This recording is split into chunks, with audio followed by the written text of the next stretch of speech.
नमस्ते शुभसन्ध्या। अद्य वयं काण्ट्राक्ट् टीचर् विंशति-एकविंशतिवर्षस्य विद्यार्थीनां कृते गद्यशिक्षण इति सन्दर्भे चर्चां कुर्मः।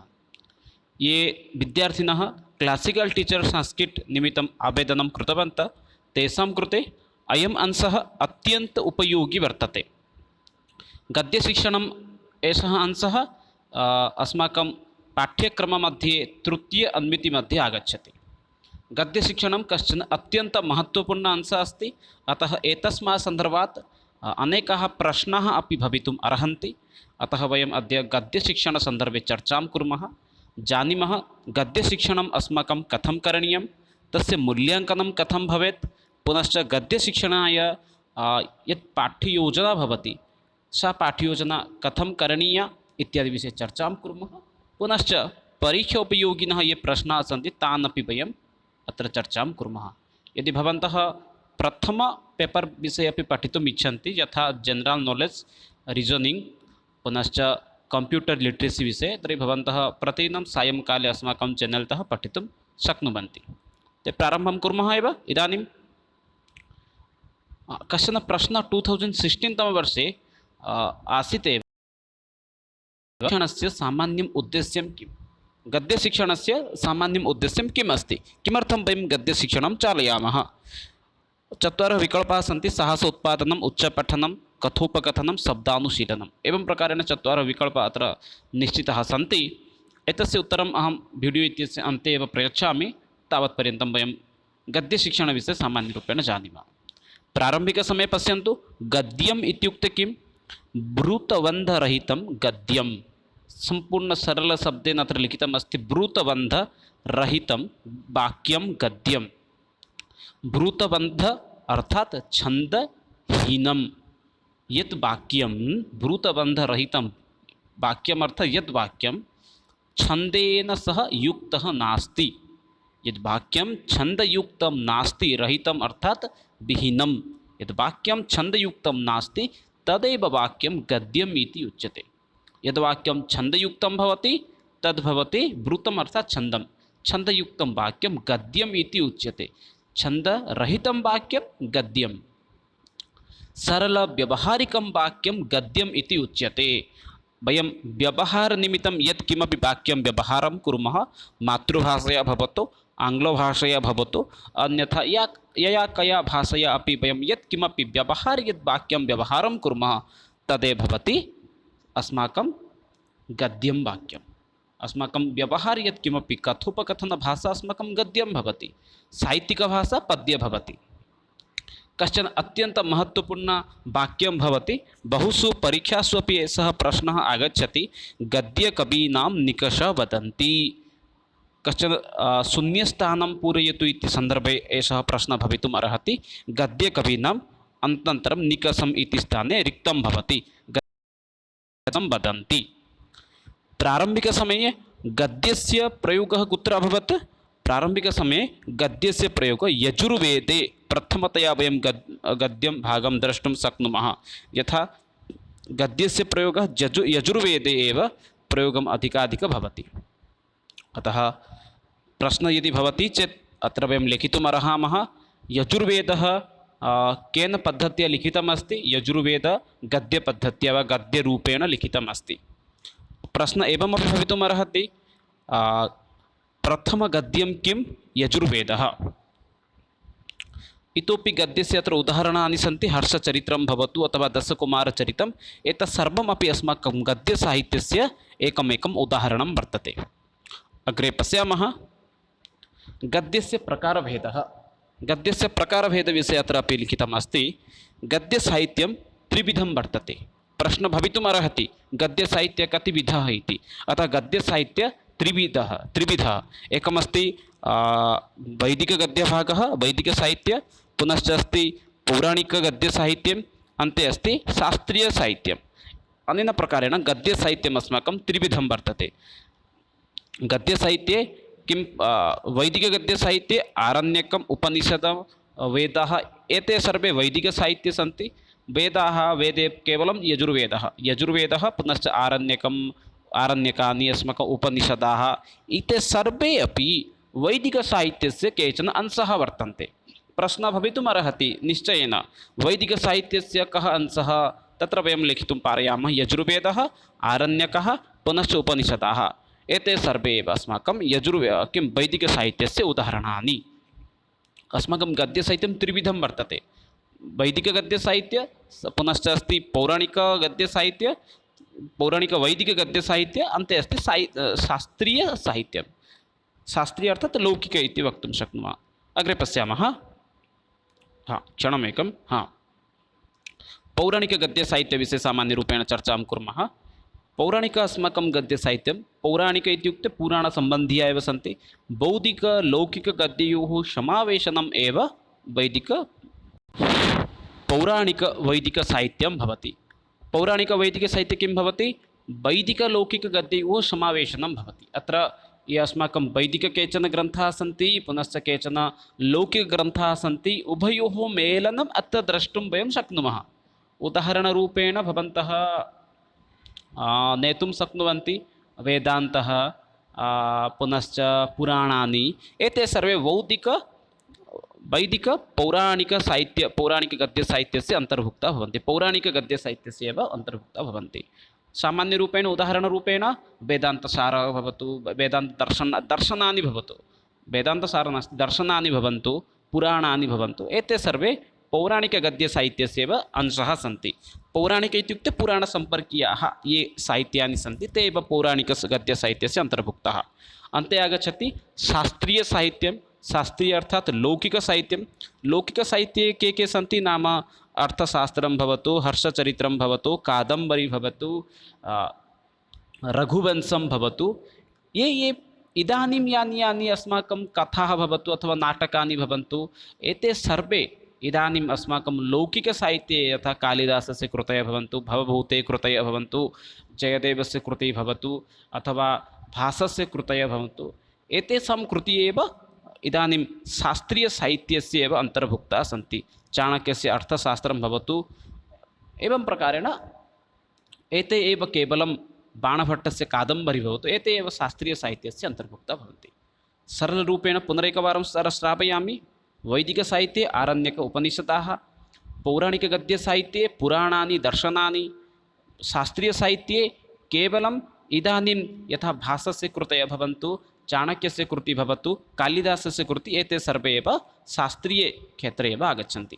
एवमासीत् गद्यस्य प्रकारभेदः। अग्रे वयं किञ्चित् सामान्यरूपेण पश्यामः संस्कृतगद्यस्य विशेषता किमर्थं वयं पाठयामः तस्य का विशेषता अस्ति गद्यस्य तदेकवारं पश्यामः। गद्यसाहित्यं किम् अस्ति समासबहुलशैलीद्वारा परिवेष्टितः अस्ति।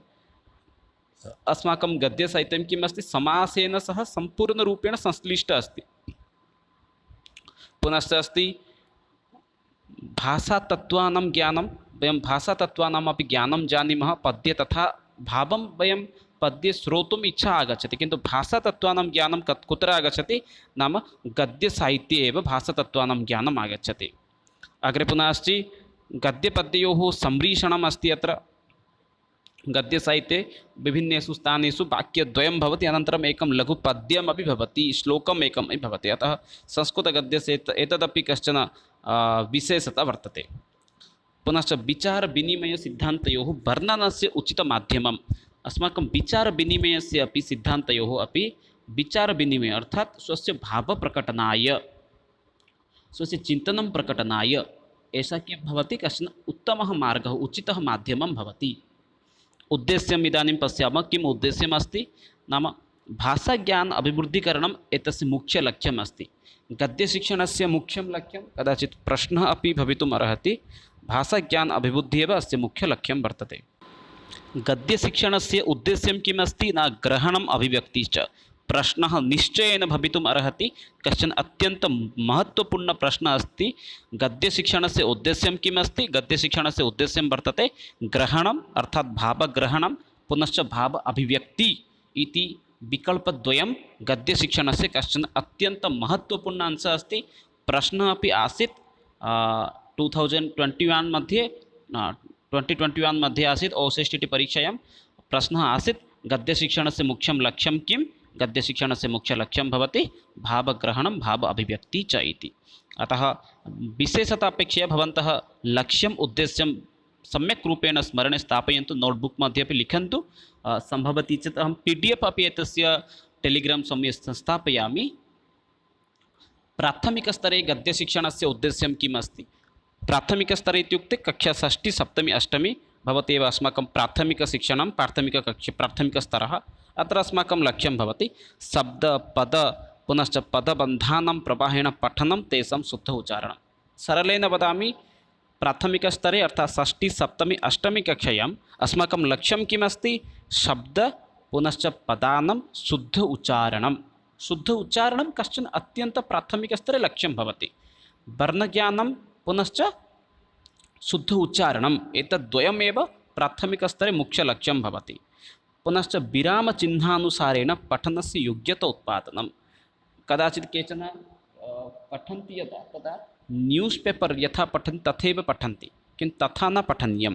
विरामचिह्नानुसारं योग्यता उत्पादनं। यथा विरामचिह्नानि यत्र यत्र सन्ति तत्र यत्र अर्धविरामः अस्ति तत्र क्षणं, यत्र पूर्णविरामः अस्ति क्षम्यतां, यत्र अर्धविरामः अस्ति तत्र अर्धक्षणं, यत्र पूर्णविरामः अस्ति तत्र क्षणम्, एवं स्थित्वा यदि वयं पठामः तर्हि अस्माकं गद्ये ये गद्यभागं यः शृणोति तस्यपि उत्साहः आगच्छति, सोऽपि श्रोतुम् इच्छति। यः पठति सः अपि तस्य भावं सरलतया सम्यक्तया अपि प्राप्तुम् अर्हति। अतः विरामचिह्नानुसारेण पठनस्य योग्यता उत्पादनम्। अग्रे पुनः अस्ति छात्राणां शब्दकोशे बुद्धीकरणम्, अर्थात् ये छात्राः सन्ति तेषां शब्दकोशे यथा ज्ञानं बुद्धिः भविष्यति, शब्दकोशे अपि बुद्धीकरणं। शब्दकोशः यथा स ज्ञास्यति, अग्रिमदिवसे यदा ग्रन्थान् पठति तस्य कृते तथा सरलं भविष्यति। अतः शब्दकोशस्य अपि बुद्धीकरणम् एकः कश्चन अंशः अस्ति। अग्रिमे अस्ति नूतनशब्दानाम् अर्थ अवगमनस्य तेषाम् उचितप्रयोगकरणं। नूतनशब्दान् ज्ञात्वा तेषां शब्दानां वाक्यव्यवहारम्। अग्रे अस्ति छात्रेषु संस्कृतसाहित्यं प्रति रुचि उत्पादनम्। अन्ते आगच्छति संस्कृतसाहित्यक्षेत्रे ते कथं पठित्वा रुचिं तेषां कथं वर्धनं भविष्यति, तदपि कश्चन अत्यन्तं महत्त्वपूर्णः अंशः अस्ति। एतत् पञ्चविकल्पाः एव सन्ति। पुनरेकवारं किञ्चित् स्पष्टतां करोमि। प्रथमम् उद्देश्यं शब्दानां वाक्यानां शुद्ध उच्चारणं, पदानां शुद्ध उच्चारणं। द्वितीय अस्ति शब्दकोशस्य बुद्धिः। तृतीय अस्ति धारावाहिकरूपेण यथा पठिष्यन्ति तदर्थं कश्चन अंशः अस्ति। पुनश्च संस्कृतसाहित्यक्षेत्रे तेषां यथा रुचिवर्धनं भविष्यति तदपि कश्चन अंशः अस्ति। अग्रे अस्ति माध्यमिकस्तर। माध्यमिकस्तर इत्युक्ते कक्षा नवमी दशमी एकादशी। अत्र एतेषु स्तरेषु संस्कृतपाठनस्य एतासु कक्षासु संस्कृतपाठनस्य किम् उद्देश्यं, किं लक्ष्यम् अस्ति, एतदपि किञ्चित् पश्यामः। अत्र किमस्ति, अत्रापि समानमेव शब्दानां शुद्ध उच्चारणस्य क्षमता उत्पादनं। छात्राः यथा सम्यक् रूपेण शब्दानाम् उच्चारणं करिष्यन्ति तदर्थम् अस्माकं लक्ष्यं भवेत्। पुनश्च छात्राणां शब्दसूची शक्ति कोशस्य विकासः। छात्राः यथा शब्दकोशस्य विकासं करिष्यन्ति, छात्राणां यथा शब्दकोशस्य वृद्धिः भविष्यति, तदर्थम् अपि शब्दकोशस्य सूची, शब्दकोशः शब्दकोशस्य सूची, सूची अर्थात् बहूनां शब्दानां सङ्ग्रहः। शब्दसूक्तिकोशस्य विकासः यथा भविष्यति। पुनश्च अग्रे अस्ति लेखकानां विविधगद्यशैलीभिः परिचयप्रदानम्। अपरमेकं ये लेखकाः सन्ति तेषां यदि कालिदासस्य एकं कथां पाठयामः, यथा अभिज्ञानशाकुन्तलं वयं पाठयामः। पुनश्च इतोपि वयं प्रेरयामः, कालिदासस्य रघुवंशकथा अस्ति, रघुवंशं पठन्तु, कुमारसम्भवं पठन्तु, एवं प्रकारेण मेघदूतं पठतु, एवं प्रकारेण किञ्चित् तान् प्रेरणां दद्मः। छात्रेषु कल्पनाशक्तेः सर्जनाशक्तेः च विकासः भवेत्। कल्पनाशक्तिः अर्थात् संस्कृतगद्यं पठित्वा स कल्पनाशक्तिं यथा विकासः भवेत्। चिन्तनशक्तिः विकासः। कल्पना इत्युक्ते चिन्तनशक्तिः, सरलशब्दः अस्ति। कल्पना इत्युक्ते चिन्तनशक्तेः विकासः। सर्जनात्मकशक्तिः अर्थात् भाव अभिव्यक्तेः विकासः, अर्थात् लिखित्वा सः कथं तस्य भावस्य प्रकटनं करिष्यति तदर्थम् अपि अस्माकं कष्टम् अथवा प्रयासं करणीयं। तदर्थमपि अस्माकं तस्मिन् क्षेत्रे सः कथं विकासः तस्य करिष्यति तदर्थमपि अस्माकं चिन्तनं करणीयं। लक्ष्यद्वयं माध्यमिकस्तरे चिन्तनशक्तेः विकासः, सर्जनशक्तेः विकासः। छात्रेभ्यः भाषायाः व्यावहारिकज्ञानं प्रदानं। छात्राणां कृते किं दद्मः? भाषायाः व्यावहारिकज्ञानं प्रदानं। छात्राः भाषां जानन्ति, गद्यं पठितवन्तः, ते संस्कृतं जानन्ति, किन्तु व्यवहारे कथं संस्कृतम् आनेष्यन्ति तदर्थम् अपि वयं किञ्चित् ज्ञानं दद्मः। पुनश्च तुलनात्मक पुनश्च आलोचनात्मकदृष्ट्या विकासः। तुलना पुनश्च आलोचना। तुलना अर्थात् संस्कृतगद्यं पठति, कालिदासस्य कश्चन ग्रन्थं पठितवान्, इदानीं सः उत्कलभाषया भञ्जकवेः एकं पद्यं पठितवान्। इदानीम् उभयोः मध्ये नाम कीदृशी भावः अस्ति, कीदृशी चिन्तनम् अस्ति, कस्य कीदृशी शैली अस्ति, एतयोः मध्ये तुलनां करोति, पुनश्च आलोचनम् अर्थात् तर्कम् अपि करोति। एतद्वयमपि कश्चन लक्ष्यम् अस्ति। पुनरेकवारम् एतेषु विषयेषु स्पष्टतां करोमि। लक्ष्यमस्ति छात्राणां शुद्ध उच्चारणस्य क्षमता उद्बुद्धिः प्रारम्भिकलक्ष्यः। शब्दसूची अपि वर्धनं यथा भविष्यति। विभिन्नलेखकानां ग्रन्थानां परिचयप्रदानं, कल्पनाशक्तिः पुनश्च सर्जनात्मकशक्तिः अपि यथा विकासः भवेत् तदर्थमपि चिन्तनं, भाषायाः व्यावहारिकज्ञानं यथा प्राप्स्यन्ति तदर्थमपि चिन्तनं, पुनश्च सर्जनात्मक क्षम्यतां तुलनात्मक पुनश्च आलोचनात्मकदृष्ट्या अपि विकासः यथा भविष्यति तदर्थमपि प्रयासः। सम्प्रति आगच्छति उच्चस्तरः। उच्चस्तरः इत्युक्ते महाविद्यालयस्तरः, स्नातकोत्तर अथवा स्नातकस्तर महाविद्यालयेषु विश्वविद्यालयेषु कथं करणीयं, किं करणीयं। संस्कृते भाव अभिव्यक्तेः क्षमतायाः दृढीकरणं। यथा संस्कृतसाहित्ये छात्राः यथा भावनिश्वस्य भावम् अभिव्यक्तिं करिष्यन्ति, पुनश्च क्षमतायाः दृढी यथा करिष्यन्ति तदर्थमपि अस्माकं प्रयासं करणीयं। संस्कृतगद्यस्य विविधशैलीनां ज्ञानप्रदानं। ये अस्माकं संस्कृतगद्ये शैल्यः सन्ति तेषां विषये अपि अस्माकं किञ्चित् ध्यानं दातव्यं, ज्ञानं तेषां कृते अपि दातव्यं। कल्पना, तर्क, निरीक्षण, समीक्षाशक्तीनाम् अपि उच्चस्तरीयविकासः। छात्रः कल्पना कथं करिष्यति, तर्क कथं करिष्यति, निरीक्षणं पुनश्च समीक्षा, एतेषु स्तरेषु सः यथा प्रयासं करिष्यति तदर्थमपि अस्माकं चिन्तनं करणीयं।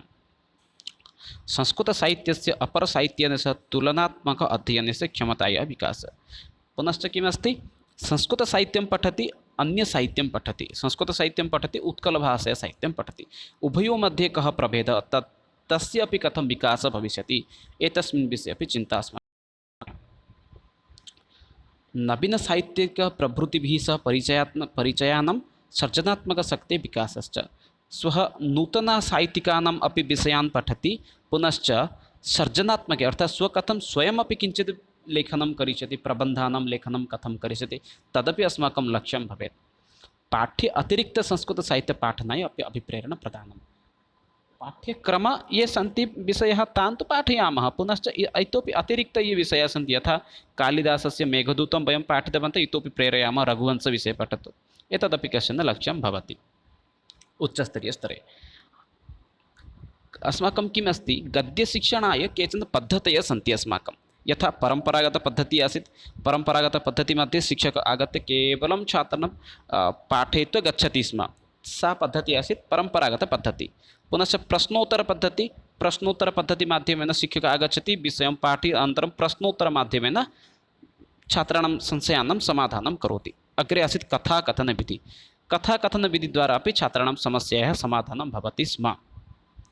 अतः काठिन्यनिवारणं कश्चन संस्कृतगद्यपाठनस्य मुख्य अंशः अस्ति। अतः एतस्मिन् विषये अस्माकं किञ्चित् अधिकं ध्यानं दातव्यम्।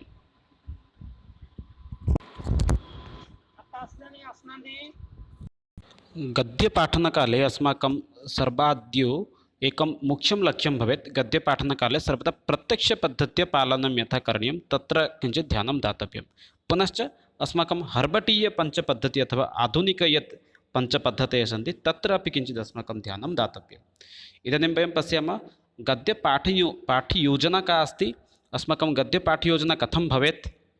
प्रारम्भिकसमये पूर्वज्ञानपरीक्षणं, द्वितीये प्रस्तावना, अनन्तरम् उद्देश्यकथनं, प्रस्तुतीकरणम्, आदर्शवाचनं शिक्षकः करोति, अनुवाचनं छात्राणां कृते वदति, अशुद्धिसंशोधनं करोति, काठिन्यनिवारणं करोति, बोधप्रश्नः पृच्छति, मौनवाचनं करोति, विचारविश्लेषणात्मकप्रश्नः पृच्छति, पुनश्च सारकथनं वदति, विषयस्य पुनरावृत्तिप्रश्नः पृच्छति, अनन्तरं गृहकार्यं दत्वा कक्षां समापयति।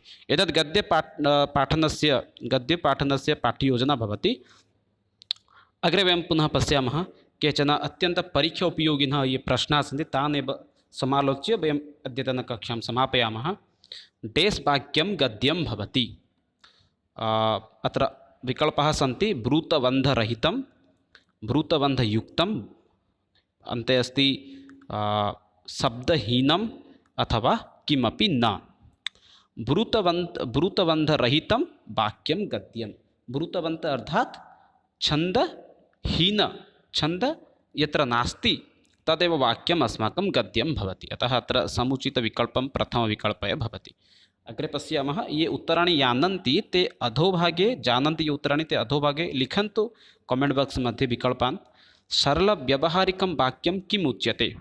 सरलव्यवहारिकं वाक्यं किम् उच्यते? सरलव्यवहारिकं वाक्यं गद्यम् इति उच्यते। पद्यं कष्टं भवति, व्याकरणं तु गद्यस्य अंशः अस्ति। अग्रे पश्यामः, डेस् कवीनां निकषं वदन्ति। विकल्पाः सन्ति गद्यपद्यव्याकरणनाटक, गद्यपद्यव्याकरणनाटक। अत्र कश्चन समुचितवाक्यं भवति गद्यकवीनां निकषं वदन्ति इति। अग्रे पश्यामः, कुत्र प्रथमतया गद्यं द्रष्टुं शक्यते? वयं प्रारम्भिकसमये गद्यं कुत्र द्रष्टुं शक्यते? आदि अस्माकं काव्यं रामायणे, यजुर्वेदे, पुनश्च गीतायां किमपि न। वयं प्रारम्भिकसमये यजुर्वेदे एव गद्यस्य प्रयोगः द्रष्टुं शक्नुमः। अग्रे पश्यामः, गद्यमुख्यतः कति विधाः? अस्माकं यद् गद्यं साहित्यं वर्तते तद् कति विधाः? 3, 4, 5, 2। अत्र समुचितविकल्पः भवति 3, 4, 5, 2। गद्यसाहित्यं मुख्यतः 3 विधाः। ते भवन्ति वैदिकगद्यसाहित्यं, पौराणिकगद्यसाहित्यं, शास्त्रीयगद्यसाहित्यम्। अग्रे पश्यामः, वैदिकसाहित्यस्य उदाहरणं, वैदिकसाहित्यस्य उदाहरणं किम् अस्ति? उपनिषदः, पुराणानि, अर्थशास्त्रं, कादम्बरी। अत्र समुचितविकल्पः भवति उपनिषद् इति। अग्रे पश्यामः, पौराणिकगद्यसाहित्यस्य उदाहरणं, पौराणिक इति शब्दं दृष्ट्वा एव जानीमः पुराणानि। अत्र समुचितविकल्पः पुराणानि इति भवति। जानीमः एतेषु विषयेषु पूर्वमेव वयं चर्चां कृतवन्तः। शास्त्रीयसाहित्यस्य उदाहरणं किम्? शास्त्रीयसाहित्यस्य उदाहरणम् उपनिषद, पुराणानि, धर्मशास्त्रशास्त्रम्, आरण्यकम्। आरण्यक उपनिषदः भवति वैदिकगद्यसाहित्यस्य उदाहरणम्। अतः अत्र समुचितविकल्पः भवति अर्थशास्त्रम् इति। अत्र समुचितविकल्पम् अर्थशास्त्रं, चाणक्यस्य रचयिता। गद्यशिक्षादानस्य सामान्यम् उद्देश्यं किम्? 2016 तम वर्षे एव प्रश्नः आसीत् OSSTT मध्ये, गद्यशिक्षादानस्य सामान्यम् उद्देश्यं किम्? अत्र समुचितं विकल्पः भवति शब्दानुशीलनं। शब्दानाम् अनुशीलनाय एव वयं गद्यं पाठयामः। अग्रिमः, गद्यशिक्षणस्य मुख्यम् उद्देश्यं किम्? गद्यशिक्षणस्य मुख्य उद्देश्यं भवति भाषाज्ञान अभिवृद्धिकरणम् एव अस्माकं मुख्यलक्ष्यं भवति। तदेव अस्ति। पुनश्च अग्रे अपि अस्ति एकः विकल्पः, शब्दानां ज्ञानं, भाषाज्ञानम्। अन्ते अस्ति उपरोक्तसर्वम्। अत्र समुचितविकल्पः भवति चतुर्थविकल्पः, क्षम्यताम्, अत्र समुचितविकल्पः चतुर्थविकल्पः भवति। गद्यशिक्षणस्य मुख्य उद्देश्यं भवति भाषाज्ञान अभिवृद्धिकरणं, शब्दज्ञानं, भाषाज्ञानम्। अग्रिमः प्रश्नः अस्ति, अन्तिमप्रश्नः, कस्मिन् स्तरे छात्राणां शब्दकोशस्य बुद्धिकरणं शिक्षकस्य लक्ष्यं भवति? छात्राणां शब्दकोशस्य ज्ञानबुद्धिनिमित्तं कस्मिन् स्तरे शिक्षकः प्रयत्नं करोति? प्राथमिकस्तरे, माध्यमिकस्तरे, उच्चस्तरे? अत्र समुचित उत्तरं भवति प्राथमिकस्तरे एव शिक्षकः प्रयत्नं करोति। एतत् सर्वमेव आसीत् अस्माकं गद्यशिक्षणस्य केचन सोपानानि, उद्देश्यं, लक्ष्यं च। पुनश्च परीक्षा उपयोगी प्रश्नानां विषये चर्चां कृतवन्तः। पुनः मिलामः आगामि सत्रे। जयतु भारतं, वदतु संस्कृतं। धन्यवादः।